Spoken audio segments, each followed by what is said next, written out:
Good morning बच्चों। मैं आपकी विज्ञान विषय की अध्यापिका सुरेखा मिश्रा। मैं आपकी क्लास 9th की विज्ञान की पाठ्य पुस्तक से आपका 14 चैप्टर जो मैंने कल पढ़ाया कि प्राकृतिक संपदा क्या है, उसके आगे के पार्ट को पढ़ाऊंगी। तो मैंने आपको कल मृदा की मिट्टी का निर्माण कैसे होता है, वायु क्या है, वायु प्रदूषण क्या है, इस सब के बारे में पढ़ाया। अब मैं आपको पढ़ाऊंगी आज जलीय चक्र। तो आप पिछली कक्षाओं में भी इसके बारे में पढ़ चुके हैं कि जल चक्र कैसे बनता है। जब समुद्र, नदियों, तालाबों आदि का पानी सूर्य के किरणों के कारण या गर्मी के कारण जब बाष्पीकरण होता है तो वो ऊपर जाकर छोटी छोटी बूंदों के रूप में इकट्ठा हो जाता है, और ये बूंदें आपस में क्या होती हैं, संघनित हो जाती हैं, इकट्ठी हो जाती हैं और बड़ी बूंदों का निर्माण कर लेती हैं। जब ऊपर जाकर इनमें निम्न दाब और निम्न ताप का क्षेत्र बनता है, जिसके कारण ये बारिश की बूंदों के रूप में नीचे आती हैं। तो इस प्रकार से ये क्रम निरंतर चलता रहता है, इसको ही जलीय चक्र कहते हैं। ये देखिए आप डायग्राम में दिखाया जा रहा है, ये समुद्र भूजल, इस दर से पानी ऊपर बाष्प बनकर बाष्पीकरण की क्रिया द्वारा ऊपर जा रहा है। ऊपर से फिर ये अन्य क्रियाओं के द्वारा नीचे बारिश के द्वारा भूजल इस तरफ जमीन में आ रहा है। इधर भी पौधों के द्वारा बाष्पीकरण की क्रिया हो रही है, जीव जंतुओं के द्वारा श्वसन की क्रिया के रूप में भी कुछ जलवाष्प छोड़ी जाती है। इन सारी क्रियाओं के द्वारा बाद में वर्षा तथा बर्फबारी होती है। जब ये बहुत अधिक निम्न दाब बहुत कम हो जाता है और ताप भी बहुत कम हो जाता है, तो ये बारिश की बूंदें बहुत अधिक रूप में संगठित हो जाती हैं, संघनित हो जाती हैं और कभी कभी बर्फ या ओलों के रूप में भी पृथ्वी पर गिरती हैं। तो इसी को जल चक्र कहते हैं। अगला चक्र है हमारा नाइट्रोजन चक्र। बच्चों आप सभी जानते हो कि वायुमंडल में नाइट्रोजन गैस सबसे अधिक मात्रा में पाई जाती है, 78%। और इस नाइट्रोजन गैस का उपयोग पेड़ पौधे और जीव जंतुओं के द्वारा डायरेक्ट या इनडायरेक्ट, प्रत्यक्ष या अप्रत्यक्ष रूप से किया जाता है। तो उस नाइट्रोजन चक्र का उपयोग किस प्रकार से पौधों और जीव जंतुओं के द्वारा किया जाता है, इसको मैं आप एक चित्र लीनियर डायग्राम के द्वारा बताऊंगी। जैसे वायुमंडल में नाइट्रोजन स्थिरीकरण की क्रिया हुई। कुछ पौधों में नाइट्रोजन स्थिरीकरण के लिए बच्चों नाइट्रोजन स्थिरीकरण करने वाले जीवाणु पाए जाते हैं, जैसे राइजोबियम जीवाणु है, नीली हरी शैवाल है। ये किस में पाए जाते हैं, जो लेगुमिनेसी कुल के या दाल कुल के पौधे जो होते हैं उनकी जड़ों में छोटी छोटी गठानों के समान संरचना होती है, उसमें ये जीवाणु पाए जाते हैं जो वायुमंडल की नाइट्रोजन का स्थिरीकरण करके अपने उपयोग में लेते हैं और वापस उसे वायुमंडल में छोड़ देते हैं। तो नाइट्रोजन स्थिरीकरण हरे पौधों के जीवद्रव्य के रूप में, ठीक है, हरे पौधों ने जीवद्रव्य के रूप में उसका निर्माण किया। फिर क्या हुआ, अमोनीकरण की क्रिया हुई।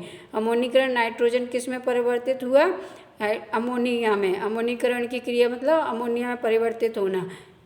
इधर अमोनिया में परिवर्तित हुआ, अमोनिया से फिर किस क्या बने, नाइट्रेट्स, नाइट्रेट से नाइट्राइट्स का निर्माण हुआ और डीनाइट्रिफिकेशन की क्रिया हुई। इधर अमोनिया का निर्माण हुआ, नाइट्रेट, डीनाइट्रिफिकेशन मतलब द्वारा से नाइट्रोजन में परिवर्तित होकर वायुमंडल में मुक्त होना। तो ये हरे पौधों के द्वारा हुई। इसी प्रकार से हरे पौधों को कौन खाता है, जीव जंतु खाते हैं। तो जीव द्रव्य जीव जंतुओं के अंदर पहुँचा, उनमें भी अमोनिया की निर्माण हुआ। अमोनिया से नाइट्रेट्स बने, नाइट्रेट से नाइट्राइट्स बने और फिर डीनाइट्रिफिकेशन की क्रिया हुई और वायुमंडल में नाइट्रोजन को मुक्त कर दिया गया। इसी प्रकार से औद्योगिक के द्वारा यह वायुमंडल नाइट्रोजन का स्थिरीकरण होता है।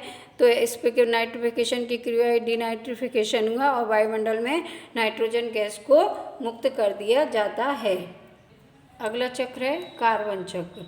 वायुमंडल में कार्बन डाइऑक्साइड की मात्रा होती है, जैसे जिसके द्वारा जैसे आप श्वसन करते हैं उसके द्वारा वायुमंडल में कार्बन डाइऑक्साइड छोड़ी जाती है, जीव जंतु के द्वारा छोड़ी जाती है, आदि अन्य क्रियाओं के द्वारा जो उद्योगों से हानिकारक धुआं निकलता है, ईंधन जलता है, उससे वायुमंडल में कार्बन डाइऑक्साइड की मात्रा निकलती है। और जो जीवाश्म ईंधन होते हैं उनको जलाते हैं तो उससे भी वायुमंडल में कार्बन डाइऑक्साइड की मात्रा रिलीज होती है। तो उसको कंट्रोल किस प्रकार से किया जाता है, उसके लिए वायुमंडल में एक चक्र का निर्माण होता है, जिसे क्या कहते हैं, कार्बन चक्र। तो कार्बन चक्र में क्या होता है कि वायुमंडल में जो कार्बन डाइऑक्साइड होती है वो कार्बनिक यौगिक पादप लेते हैं, जिससे उसका निर्माण किसके रूप में करते, उसका प्रकाश संश्लेषण की क्रिया के लिए उसका उपयोग कर लेते हैं। और कुछ कार्बनिक यौगिक क्या करते हैं, जैसे जो जीव जंतु मर जाते हैं तो वो जीवाश्म ईंधन में परिवर्तित हो जाते हैं और कोयले का निर्माण करते हैं। तो कुछ कार्बन डाइऑक्साइड इधर चली गई। इधर पानी में कार्बोनेट, चूना पत्थर, पानी में क्या होता है, जैसे कार्बन डाइऑक्साइड ने और अणुओं से क्रिया करके चूना पत्थर बनाया, जिससे चूने का निर्माण हुआ। या पानी में जो जीव जंतु पाए जाते हैं उनके शरीर के बाहरी कवच का निर्माण होता है, जिनका कवच कैल्शियम कार्बोनेट आदि का बना होता है। इधर कार्बनिक यौगिक जंतुओं के अंदर आए, उसमें भी जब जंतु मर जाते हैं तो वो जीवाश्म के रूप में दब जाते हैं और फिर पेट्रोल का या जीवाश्म ईंधन का निर्माण होता है।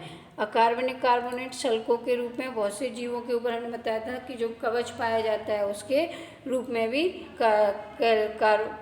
कार्बन डाइऑक्साइड का उपयोग किया जाता है। तो ये वायु में कार्बन डाइऑक्साइड की मात्रा को संतुलित करने के लिए एक चक्र बना होता है, जो वायुमंडल में कार्बन डाइऑक्साइड की मात्रा को नियंत्रित करता है। बच्चों, हमारा अगला टॉपिक है ग्रीन हाउस प्रभाव। बच्चों, इसके बारे में आप पिछली कक्षाओं में भी पढ़ चुके हैं कि ग्रीन हाउस प्रभाव क्या होता है। शीशे द्वारा ऊष्मा को रोक लेने के कारण शीशे के अंदर का तापमान बाहर के तापमान से काफ़ी अधिक हो जाता है। ठंडे मौसमों में उष्णकटिबंधीय पौधों को गर्म रखने के लिए आवरण बनाने की प्रक्रिया में इस अवधारणा का उपयोग किया गया है। इस प्रकार के आवरण को ग्रीन हाउस कहते हैं। बच्चों, वैसे ये जो ऊपर पढ़ा है ये तो क्या है, कृत्रिम ग्रीन हाउस प्रभाव है। इसमें क्या किया जाता है कि जो ठंडे प्रदेश होते हैं वहाँ उन्हें पौधों को पर्याप्त टेम्परेचर नहीं मिल पाता है, जिसकी पूर्ति के लिए वो लोग क्या करते हैं कि शीशे के कांच के बड़े बड़े घर बनाते हैं और उसमें पौधों को लगाते हैं।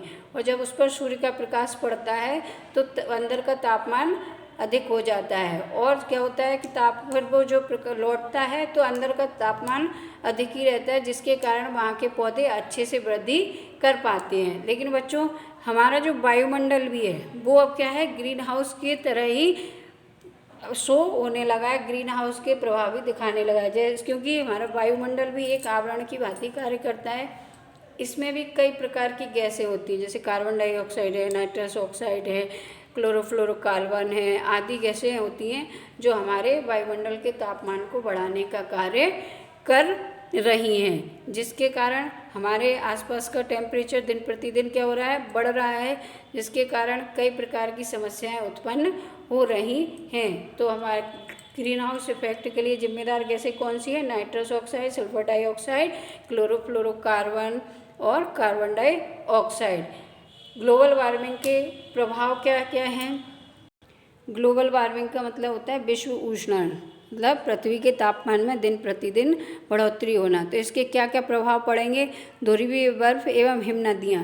ध्रुवीय बर्फ एवं हिमनदियाँ क्या होंगी, जब तापमान बढ़ेगा तो ध्रुव की बर्फ पिघलेगी और जो नदियां हैं बर्फ़ वाली वो भी पिघलेंगी, तो समुद्र का जल स्तर बढ़ेगा, जिससे समुद्र के किनारे जो शहर बसे हुए या छोटे छोटे द्वीप हैं वो क्या होंगे, जल में डूब जाएंगे। दूसरा है वायुमंडल। वायुमंडल का ऊपरी भाग दीर्घ तरंग विकरणों के कम वहन से ठंडा हो जाएगा, जिससे वायुमंडल का संकुचन होगा।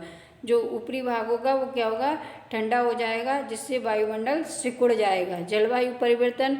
उच्चतर क्षेत्रों में ज़्यादा वर्षा होगी, इससे बाढ़ आ सकती है। जो ऊंचे स्तर वाले क्षेत्र हैं वहाँ क्या होगी, वर्षा ज़्यादा होगी तो वहाँ बाढ़ आ जाएगी। और जो उष्ण कटिबंधीय क्षेत्र हैं वहाँ सूखा पड़ेगा, तो जलवायु में परिवर्तन उत्पन्न हो जाएगा। रोग बीमारियों की मात्रा बढ़ जाएगी। पादप उत्पादकता कम हो जाएगी।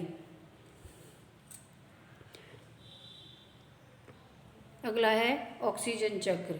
वायुमंडल में नाइट्रोजन की तरह, कार्बन डाइऑक्साइड की तरह ऑक्सीजन को भी नियंत्रित करने के लिए ऑक्सीजन चक्र पाया जाता है। तो वायुमंडलीय ऑक्सीजन को श्वसन के द्वारा मनुष्य उपयोग करते हैं, जीव जंतु उपयोग करते हैं, वो उसका जल के रूप में बाहर निकालते हैं और फिर उसे प्रकाश संश्लेषण पौधों के द्वारा ग्रहण कर लिया, प्रकाश संश्लेषण की क्रिया में लिया जाता है। कार्बनिक अणु C6H12O6 CO2, इस प्रकार से ये ऑक्सीजन चक्र चलता है। अगला हमारा है ओजोन परत। क्या है बच्चों कि वायुमंडल से कुछ किलोमीटर की ऊंचाई पर एक लेयर पाई जाती है जिसे ओजोन परत कहते हैं। ओजोन एक त्रिपरमाणुक गैस है। यह क्या करती है, एक विषैला अणु है। यह सूर्य से आने वाली अल्ट्रावायलेट किरणों को या परावैंगनी किरणें जो होती हैं उनको अवशोषित करने का कार्य करती है। अगर ओजोन लेयर नहीं होगी तो वो परावैंगनी किरणें डायरेक्ट हमारी पृथ्वी पर पहुंचेंगी जो हमारे लिए हानिकारक है। उससे कई प्रकार के रोग हो सकते हैं जैसे कैंसर है, स्किन डिजीज़ है, एलर्जी है आदि। फॉरमन ने 1985 में यह अनुभव किया कि अंटार्कटिका के ऊपर ओजोन क्षीण हो गई है। मतलब एक फॉरमन नामक साइंटिस्ट थे, उन्होंने 1985 में देखा कि अंटार्कटिका के ऊपर ओजोन में एक बहुत बड़ा होल हो गया है। अगर उस क्षेत्र बसंत ऋतु में अनुभव किया जाता है।